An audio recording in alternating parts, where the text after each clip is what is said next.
In Tahrir Square last Tuesday, as on many other occasions, when Muslims went down to pray, they were protected by Egypt's Christians.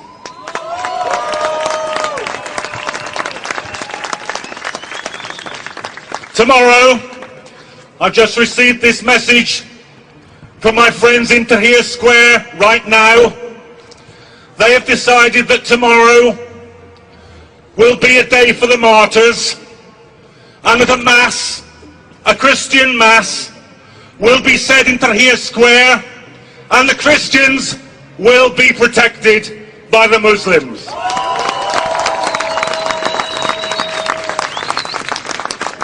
So my message to David Cameron today is this: don't lecture us about British values. I'm interested in Egyptian values. I'm interested in the values of the Egyptian revolution. It's no mistake, you know, that speech is made by Cameron today. Perhaps no mistake, it's made in all places in Munich today. Because the BBC rants this morning about the threat of the Muslim Brotherhood taking over in Egypt, and at the same time the Prime Minister of Britain is ranting in Munich about the threat from the enemy within. Now let's be absolutely clear. What every Muslim I talked to said in Egypt, what every Christian I said to talked in Egypt, what every socialist I talked to said in Egypt, what every trade unionist I talked to in Egypt said: this is a people's revolution against the plutocrats, the murderers, the torturers, the globalizers, the corporations. That's the revolution in Egypt.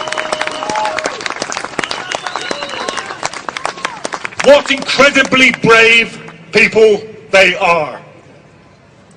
What incredibly brave people they are. Organised so brilliantly. When I went into Tahrir Square, as Tarek said, there was cooperation between the army, at least some of the rank and file soldiers.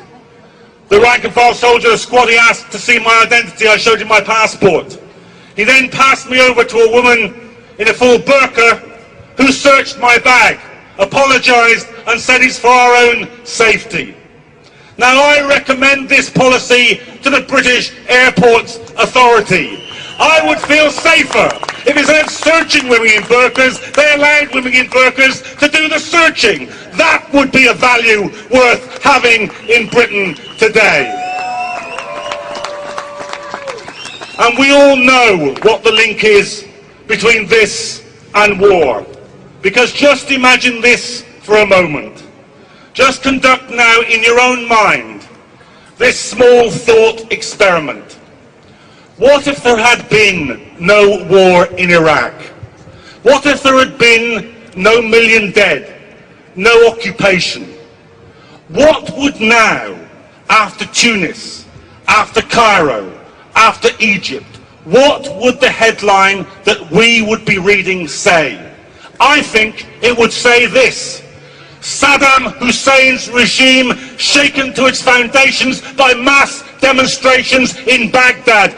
That's what it would be reading. And that is the way that we would be dealing with all the Arab dictators. It is people power. It is the power of revolution. It is the power of self-organisation, which is the only way that it is worth getting rid of dictators.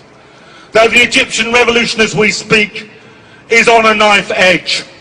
We've seen it this week, the beauty of the revolution occupying Tahrir Square, the ugliness, the depravity, the brutality of those mobs of plainclothes policemen, of hired thugs trying to drive the revolutionaries off the square. And then that fantastically brave response as they pushed them all the way down Tahrir Square and out the exit by the Egyptian Museum.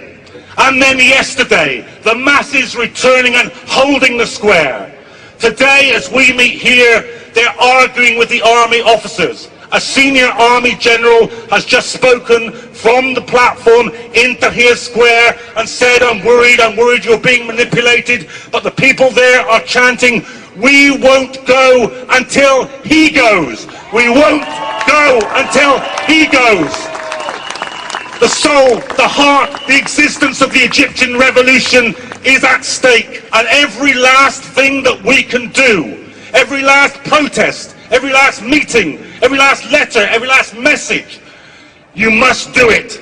Because this revolution is a profound revolution. It can alter the whole imperial architecture of the Middle East. It can deal at one moment the single biggest blow that could be delivered to Islamophobia. It can give a beacon of hope to working people and poor people the globe over. So today, recommit yourselves.